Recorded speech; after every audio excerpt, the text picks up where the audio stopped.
students, once again this side Priyanka Mehta, and I'm working as an assistant professor in Computer Science and Engineering Department of Sangam University, Bhilwara, Rajasthan. So my today's video is in continuation with my previous one, in which I have already discussed about how memory is organized within a computer system. I've also briefly introduced the different types of memory systems, different types of memory units, as well as their hierarchical structure. Now in today's video I'll be discussing more in detail about the main memory. So I'll be discussing what this main memory is, why it is important, and what it is composed of. So all these three areas I'll be discussing more in detail in today's video. So students, till now we are familiar with different types of memory units in a computer system, and also we are aware about the hierarchical structure of these memory units that have different sizes but each have a significant role to play. So today we will focus more on the main memory, right? Now, as we all know that the main memory, it acts as a central storage unit in a computer system. And it is relatively large and a fast memory which can be used to store programs and data during the runtime operation. Now it means that whenever a program is requesting for its execution, then that program has to be loaded into the main memory first. Only then a processor or a microprocessor can have an access to that program from the main memory.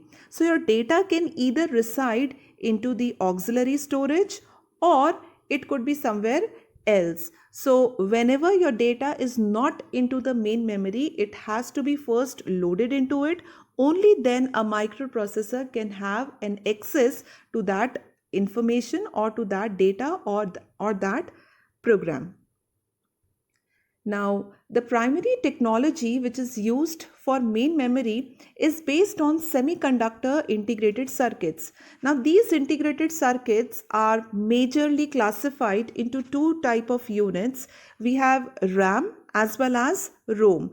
Now, RAM, as we all have heard of, it is a random access memory, and ROM, it is the read-only memory. So I am going to discuss more in detail about these two chips, that is RAM and ROM chips. So let us have a more closer look inside a computer system. So from this diagram, it is quite clear that at one end you have a processor in which you have your registers, which are the small size registers used for storing your immediate data.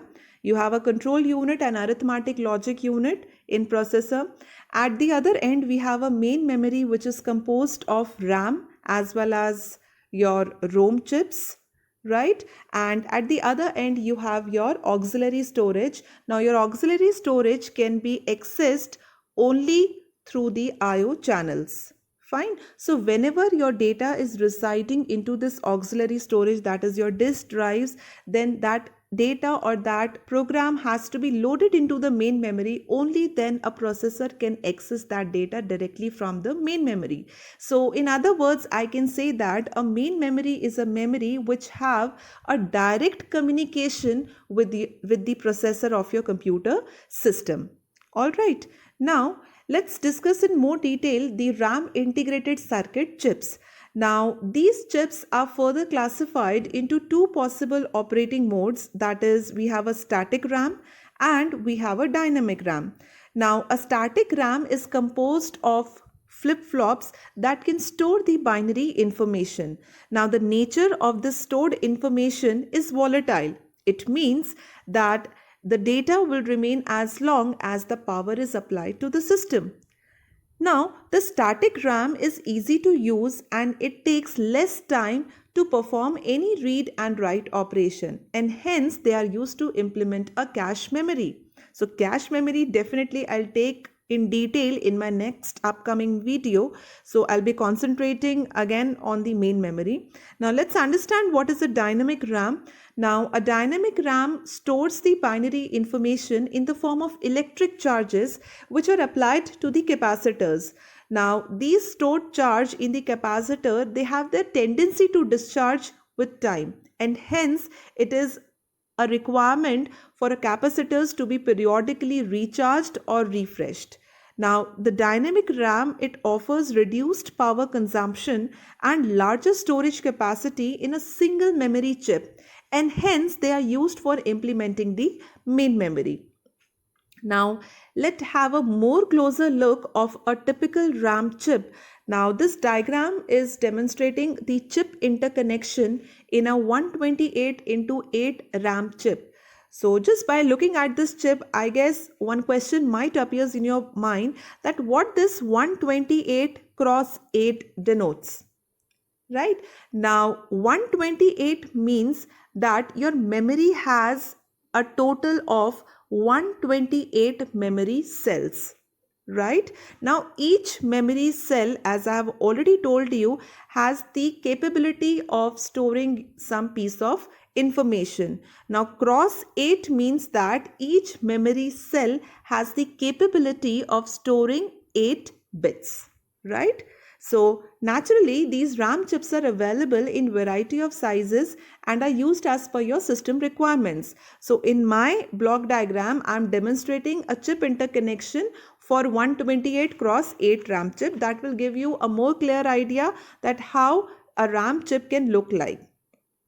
Right? Now there are 5 other inputs to this chip. You have a chip select 1, chip select 2, read input, write input, and an address bus. On my right hand side, we have a data bus. Now, what all these denotes? Now, as I've already told you that 128 into 8 RAM chip, it has a memory capacity of 128 memory cell, and each memory cell has the capability of storing 8 bits or 1 byte. Right? Now, this requires a 7-bit address bus and an 8-bit bi-directional data bus. Now, again, a question might arise in your mind that why an address bus requires 7 bits and why a data bus requires 8-bit. Now, the thing is quite clear. Since your each memory cell has the capability of storing 8 bits, so definitely your data bus can carry or it can transmit 8 bits. Alright, so we have a 8-bit data bus. Now, why the address bus is of 7 bits? Now, since there are 128 memory cells, so to uniquely identify any single memory cell, you would require 7 bits of memory address, and hence we require a 7-bit memory address bus, wherein this bus will be used to uniquely identify any one of the 128 memory cell. Now, the 8-bit bidirectional data bus. Now, concentrate here. Here, the data bus is bidirectional in nature. It means it allows the transfer of data either from memory to CPU during a read operation, or it allows the transfer of data from CPU to memory during a write operation. So, your RAM chip allows for both read as well as write operation, and hence the bus is bidirectional in nature. Right? Now, the read and write inputs, they specify the memory operation. So, if your read input is selected, that means your chip is enabled for the read operation. And if your write input is selected, it means your chip is enabled for the write operation. Alright. Now, we also have a 2 chip select inputs, CS1 and CS2 bar. These 2 chip select control inputs are used for enabling the chip only when the microprocessor selects it. Now, this following table will make things more clear. It is going to specify the operations of a 128 cross 8 RAM chip. Now, as you can see from the functional table, you can clearly identify that this RAM chip is in operation only when your chip select CS1 is 1 and chip select CS2 is equals to 0. Now, if the chip select inputs are not enabled, or if they are enabled but the read and write inputs are not enabled, then the memory is inhibited and its data bus is in a high impedance state. Now, this high impedance state is a state which behaves like an open circuit. It means the output does not carry a signal. So, when your CS1 is 1 and CS2 is 0, and in this particular case, if your read input is 1, In that case, your data will be transmitted from the memory, and if your write input is set to 1, in that case the data is transmitted into the memory. So this is how a RAM chip functions. All right, now next we'll discuss about the ROM integrated circuit chips. Now the primary component of the main memory is RAM integrated circuit chips, but a portion of memory is also constructed with the ROM chips. Now, as I've told you, a ROM, that is a read-only memory, is used for keeping your programs and data that are permanently resident into the computer. Now, apart from the permanent storage of data, so whatever data you're storing into the ROM chips, it will be of permanent nature. That means it is of non-volatile nature.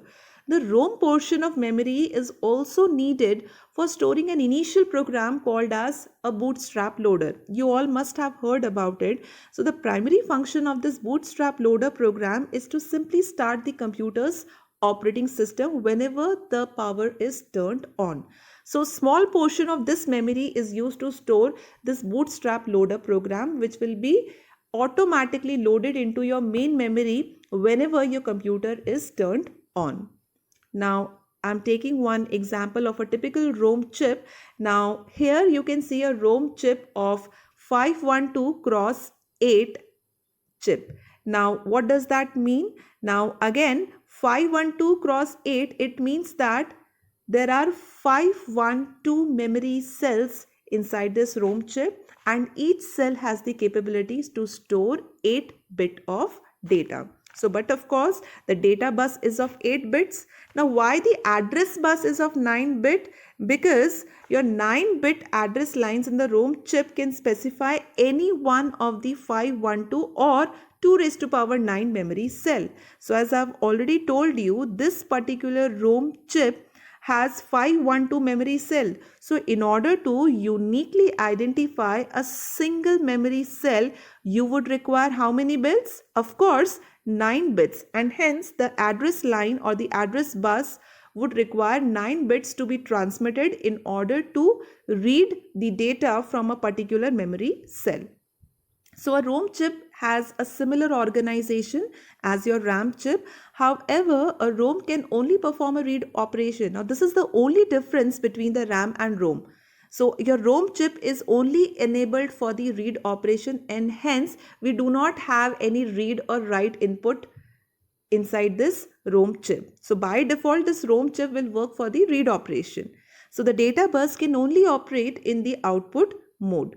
Now the two chips select input CS1 is equals to 1 and CS2 is equals to 0. So this particular chip will be selected only if CS1 is 1 and CS2 is 0. Otherwise, the data bus is again in a high impedance state, like the open circuit state. Also, there is no need of read and write control because the unit can only read. So we do not require those two inputs here because this unit is only for the read operation. Thus, when the chip is enabled by the two select inputs, the byte selected by the address line will appear on the data bus. So whatever address bits we have on the address bus, that particular data from the memory cell will be selected and it will be transmitted on the data bus on the other side. All right, so this was a brief comparison between the RAM and ROM chip. So in total, your main memory is composed of both your RAM and ROM chip. RAM is your random access memory, which allows for both your read as well as write operation, but your ROM chip allows only for a read operation. All right, so I have given you the block diagram to demonstrate its chip interconnection, which will give you a more clear idea that how these chips actually look like. So thank you so much, students, for patiently listening to this video. So students, in my next upcoming video, I'll be discussing more in detail about the cache memory. So don't miss that video. Also, regarding this video, if you have any doubts or queries, you can simply drop your problems on my mail ID, that is priyanka.mehta@sangamuniversity.ac.in. So feel free to drop your queries. If you get stuck anywhere, you can discuss with me anytime by simply dropping your queries. Also, if you like my video, just press the like button and subscribe my channel for my all upcoming videos. Thank you so much. Have a nice day.